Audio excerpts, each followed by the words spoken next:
Welcome to Popternative, where we dive into topical discussions from the worlds of pop culture, social media, and sports. Here is your host, Peter Remoliotis, aka PD Beats. Hello and welcome to the Popternative podcast. This is the podcast where we have digital discussions on the worlds of TV, film, pop culture, sports, social media, everything really depending on the guests. We talk about it all. As always, I'm your host, Peter Remoliotis, and on social media, you know me as PD Beats. My guest is an actor, and she is known as Brook Sill. Brook, welcome to Popternative. Hi, Peter. Thanks for having me. No problem. I mean, whether, you act, whether people act, they write, they, direct, they play music, you're all storytellers and performers. When did Brook Sill decide that she wanted to be a storyteller?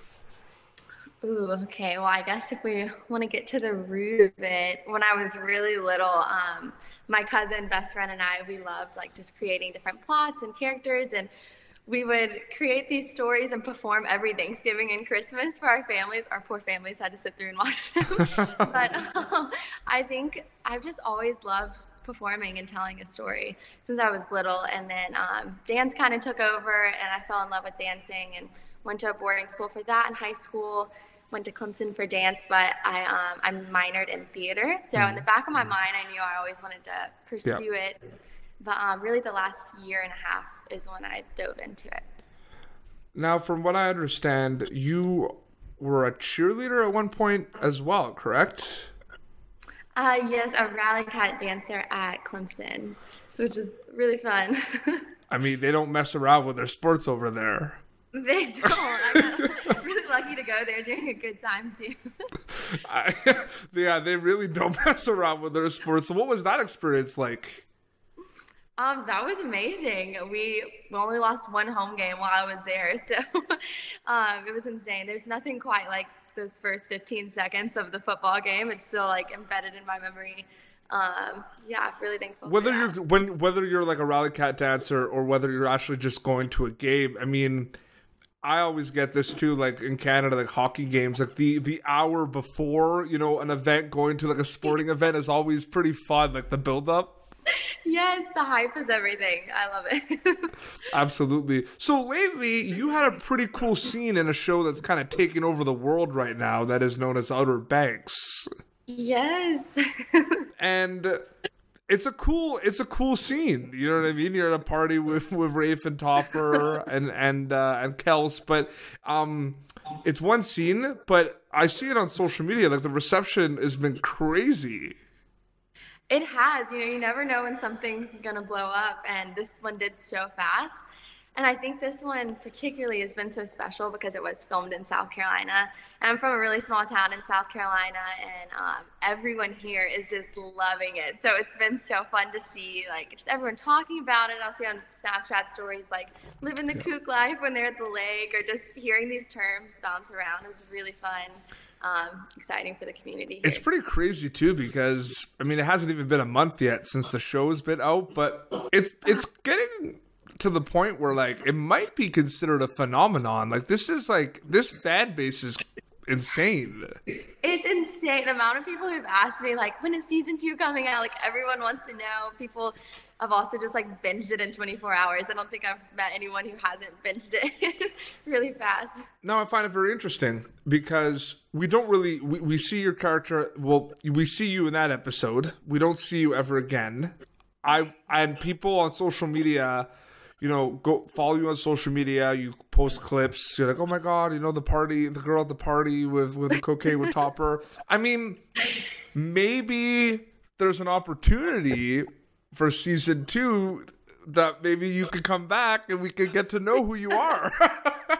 Fingers crossed. That would be a dream. I would absolutely love that. Have you thought about that? Have you and your family thought about that at all? I mean, it could happen. You never know. Yeah, I think I don't know what they're writing for season 2, but I think there's many ways that she could come back. I'm labeled right now as attractive tourist girl, but we don't really necessarily know that she's a tourist. So yeah, I was about to say, we don't know that you're a tourist. That's what they're labeled. That's what you're labeled as. I named her like Simone in my head and kind of, created more of like a character. But if she were a tourist though, maybe she could move into the town and that could she could bring another layer to the treasure hunt if she was somehow involved. Or, they're heading off to the Bahamas now. So maybe if she's a tourist, maybe she lives in the Bahamas. I think there's so many routes where she could. You haven't been doing acting for that long compared to other people. And you've had some cool opportunities in a short amount of time. What do you think kind of worked in terms of you kind of learning the craft of acting and kind of getting your feet wet with all these little jobs, Brooke? Ooh, okay, let's see. I'm loving learning right now, and I still think I have so much to learn. But I think probably the biggest thing was just jumping, like kind of even when I necessarily wasn't fully ready, but just putting myself out there and just like having the confidence and kind of learning as it goes, I guess. Oh, absolutely. There's a lot of different things. What are some kind of goals that you have in the craft of acting that you kind of want to do in the near future? Well, currently, I think the biggest dream would be to be an episodic series, be a series regular. I love the CW, so any of those shows I think would be fun. But I think it would just also be so cool to have a cast that you become like a family with and get to act every single week. That would be an absolute dream. No, for sure.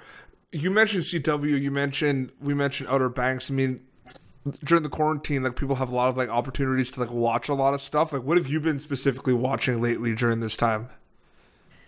Okay, so sadly, I'm late to the game, but I just started Game of Thrones. So I'm like in the middle of season 3 Game of Thrones, and it's starting to get really good. So that's been fun. I interviewed someone from that show, and it's cool that you just started it, so you'll know who So in season 1, when Arya's learning how to sword fight.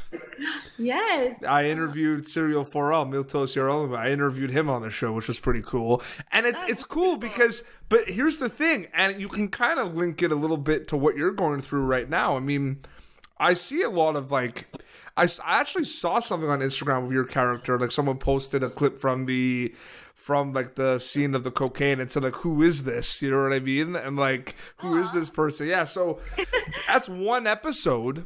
Like I feel like TV's being made these days that like someone could have one episode of a show or one appearance and be known, even though the show has like 4 or 5 seasons. You know what I mean? It's crazy to think about.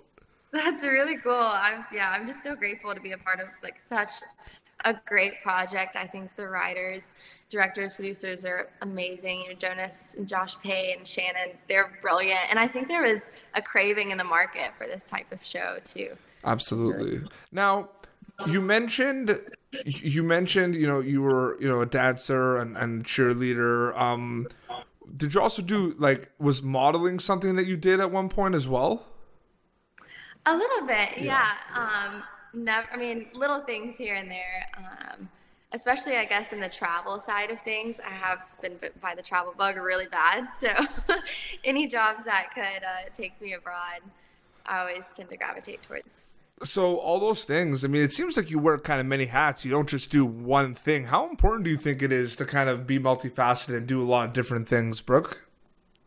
I think it's personally, in my walk anyways, it's been really important because even traveling, you just learn so many different cultures. You hear so many different stories and all of these characters that you kind of hone in on and learn about that you can also tap into in the future. And it's inspired me in so many ways, writing-wise too, but especially as an actress. Do you think writing is something that you might want to do after acting, or have you ever thought about writing a script or doing some kind of writing or anything? Yes, I would love to write. It's kind of a guilty pleasure of mine where I get lost in it, so it would be fun to hone in on that more. You said you did acting? Did you do you did some acting classes, but at school it wasn't acting that you studied, was it? So I studied communications as my main major, and then I minored in theater. So which was kind of hard because I had dance practice every night, so I could never really audition for the shows there.